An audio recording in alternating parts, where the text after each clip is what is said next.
जी जी। एक बजट बनाने का तो मैं भी 4 लाख करोड़ का बना सकता हूँ। आएगा कहाँ से पैसा? बजट जब बनाया जाता है तो उसमें ये भी तो बताया जाता है कि पैसा आएगा कहाँ से और पैसा खर्च कहाँ हो गया। उस बजट में सबसे पहली कमी आप ये देखिए, आने वाले टाइम में महिलाओं की जो फ्री बस यात्रा है वो बंद होने वाली है। उसके लिए गाइडलाइन जैसी जारी करी जा रही है, उस गाइडलाइन को बिरला ही कोई पूरी कर पाएगा। पहली चीज, दिल्ली की स्थानीय निवासी होनी चाहिए, यानी आपका डोमिसाइल माना जाएगा कि आप दिल्ली के ही हो, बाहर की नहीं हो। अगर आप बाहर की हो तो आपको फ्री यात्रा नहीं करनी दी जाएगी। उसके बाद आपके आधार कार्ड का सत्यापन होगा, आपके राशन कार्ड का सत्यापन होगा। जब इन चीजों का सत्यापन हो जाएगा उसके बाद आपके कार्ड बनेंगे, तब जाके कहीं आप फ्री बस यात्रा कर पाओगे। अब इससे पहले क्या था, महिला है तो फ्री यात्रा करेगी, बात खत्म हो गई। लेकिन अब इस चीज का हवाला दे के उनकी फ्री यात्रा को रोका जाएगा और उसके बाद ये सारे तमाम जो है जो खत्म।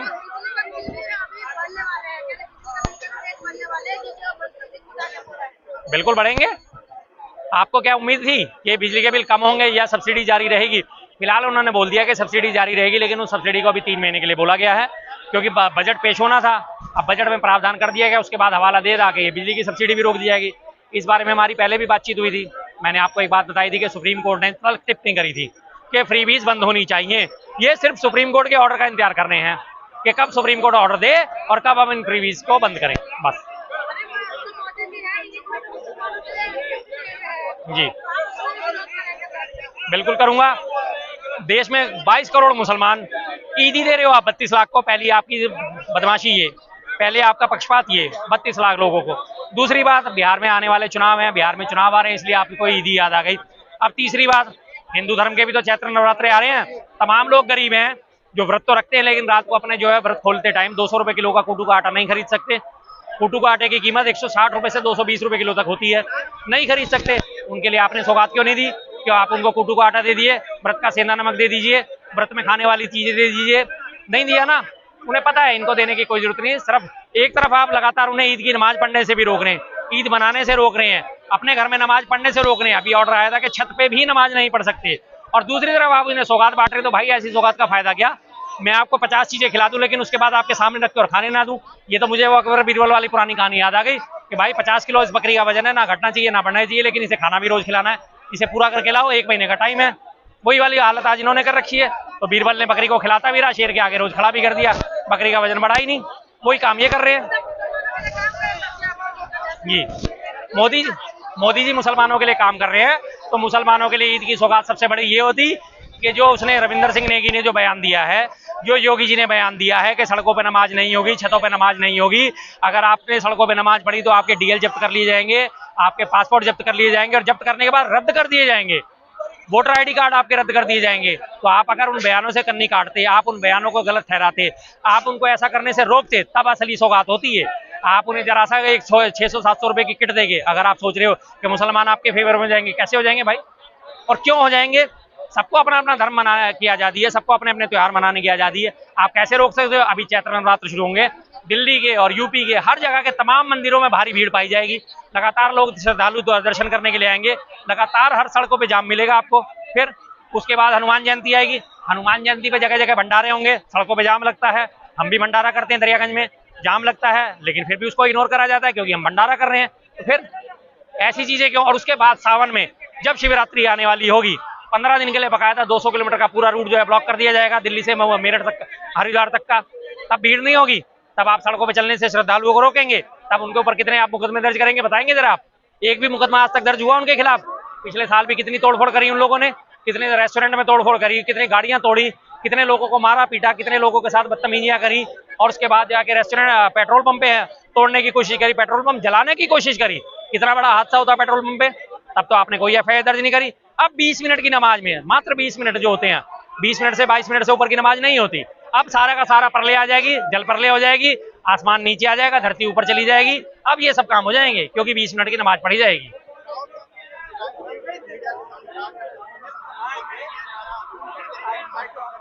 जी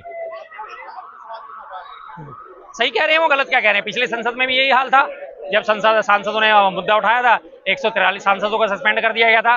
लीडर ऑफ अपोजिशन है, शैडो प्रधानमंत्री कहा जाता है संविधान के अनुसार उन्हें। जब वो बोलने के लिए खड़े हुए, ओम बिरला जी ने सदन स्थगित कर दिया, इमीडिएट, 1 मिनट भी नहीं लगाया। भाई उन्हें बोलने तो दीजिए, वो क्या कहना चाह रहे हैं। जब इस संविधान में सबको बोलने की आजादी है, सबको हक की आजादी है, लगातार संविधान कुचलने में लगे हैं। आपको पता है आरटीआई एक्ट में भी संशोधन कर दिया गया है, डाटा एक्ट भी लेके आ गए हैं कि किसी का भी डाटा सार्वजनिक नहीं करा जाएगा। अगर कोई भ्रष्टाचारी है तो मतलब आप आने वाले टाइम में भ्रष्टाचारी को भ्रष्टाचारी भी नहीं कह सकते, उसका डाटा भी सार्वजनिक नहीं करा जाएगा कि उसने कितना जो है भ्रष्टाचार करा, कितने करोड़ का भ्रष्टाचार करा, या लाखों करोड़ का, या हजारों करोड़ का, या सैकड़ों करोड़ का। बिल्कुल नहीं, डाटा प्रोटेक्शन एक्ट लेके आ गए हैं कि आपको कोई जानकारी नहीं दी जाएगी। आरटीआई में सूचना छुपाने का सिस्टम शुरू हो ही गया है, क्योंकि आने वाले टाइम में लोगों की पोलें खुलनी शुरू होंगी। बस कहाँ है, कौन से मंदिर के सामने मास्क की दुकान है? मैंने तो पूरी दिल्ली में आज तक कहीं नहीं देखी।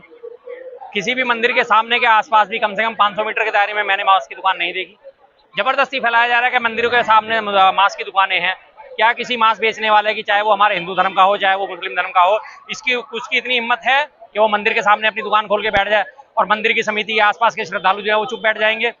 और दूसरी बात, इनके लिए तो बाकायदा गाइडलाइन जारी होती है ठेकों के लिए, और ये स्कूलों के आसपास, मंदिरों के आसपास, मस्जिदों के आसपास ठेके और मांस की शराब की दुकानें नहीं होनी चाहिए। कहाँ है?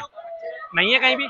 बेकार की बात फैलाई जा रही है कि मंदिरों के आसपास मीट की दुकान है। किसी भी मंदिर के पास मैंने मीट की दुकान नहीं देखी आज तक। जहाँ मैं रहता हूँ वहाँ भी इतने सारे मंदिर हैं। थैंक यू सर, बढ़िया। कहीं भी, हाँ जी हाँ जी, ठीक बात है। यही गाइडलाइन आने वाले 3 महीने बाद भी जारी करोगे कि अपने कांवड़ यात्रा का जल सिर्फ अपने घर में बना के शिवलिंग उस पर चढ़ाओ? कर पाओगे? नहीं कर पाओगे ना। 200 किलोमीटर के लिए उनके लिए तो पूरा रास्ता ब्लॉक कर दिया जाएगा 15 दिन के लिए। हेलीकॉप्टर से पुष्प वर्षा करी जाएगी पूरे 15 दिन के लिए। और अभी 30 तारीख से नवरात्र शुरू हो रहे हैं। आप बाकी सारे लोगों को कह पाओगे कि माता जी की पूजा सिर्फ घर में ही बैठ के करो, बाहर मत निकलना, मंदिरों में दर्शन करने मत जाना? जब तमाम मंदिरों पे, झंडे वाला मंदिर पे, छतरपुर मंदिर में, और उसके बाद कालका जी मंदिर में, हर जगह पे आसपास इतनी भयंकर भीड़ लगेगी, 4-4, 5-5, 7-7, 8-8 घंटे में लोगों का नंबर आएगा दर्शन करने के लिए, तब आप ये गाइडलाइन जारी कर पाओगे कि नहीं? भीड़ लगती है, रास्ता ब्लॉक होता है, ट्रैफिक एडवाइजरी जारी कर रहे हैं, आप लोग घर में ही रहेंगे? कह पाएगा? नहीं कह पाओगे ना। क्यों? क्योंकि एक आपने उसको, समुदाय को टारगेट कर लिया है और उस समुदाय को आप लगातार पीड़ित करता जा रहे हो, लगातार उसे परेशान करने में लगे हुए हो। और जैसे ही वो कुछ अपनी आवाज उठाता है उसके ऊपर मुकदमे लाद लाद के उनके घर तोड़ दिए जाते हैं बुलडोजर से। पूरे आतंक का माहौल आपने तैयार कर दिया। आज बिल्कुल वही पुरानी हिटलर की बातें याद आ रही है। जैसा हिटलर ने कभी यहूदियों के साथ करा था, आज भारत देश में वही हाल मुसलमानों के साथ हो रहा है। भाई दिल्ली में आम आदमी की सरकार थी, यूपी में डबल इंजन की सरकार है, बीजेपी की सरकार है, और डबल इंजन का मतलब तो फिर हर चीज डबल मिलेगी ना आपको। अब वो कैसे कह देंगे कि हम गलत कर रहे हैं? अब तो गलत कह ही नहीं सकते। अब वो एक के साथ एक फ्री दे रहे हैं, अभी एक के साथ 2 भी फ्री हो जाएंगी, फिर 31 मार्च आते आते एक के साथ 3 भी फ्री हो जाएंगी। बिल्कुल नहीं कहेंगे उसे गलत, वो कहेंगे ही नहीं गलत।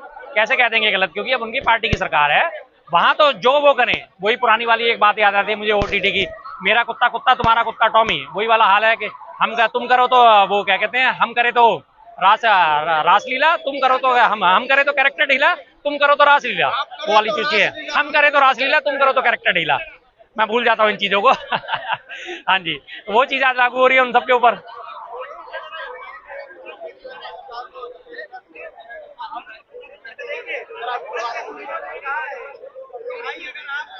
कोई भी नहीं पूछेगा, किसी चैनल में हिम्मत नहीं है कि जाके पूछ ले योगी जी आपके राज में क्या हो रहा है, शराब एक के ऊपर एक कैसे फ्री मिल रही है।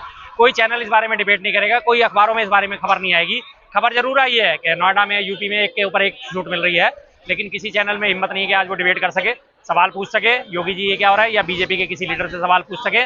जो बातें करेगी नहीं। अब इन सब बातों को छुपाने के लिए दिल्ली में जो वादे करके सरकार ये आई थी, उन वादों में से 2 वादे तो इनके अभी तक खोखले साबित हो ही चुके हैं। पहला वादा था 2500 रुपए पर हर महिला को दिए जाएंगे। 8 मार्च को हर हालत में आपके खाते में 2500 रुपए आ जाएंगे। बीत गए 8 मार्च, किसके खाते में 2500 रुपए? पोर्टल बना दिया गया है। आज 27 मार्च हो गई, पोर्टल कहाँ है अभी तक कोई अता पता नहीं है। उसके बाद वादा करा गया था होली और दिवाली मुफ्त सिलेंडर दिया जाएगा, होली भी बीत गई, किसी को मुफ्त सिलेंडर नहीं मिला।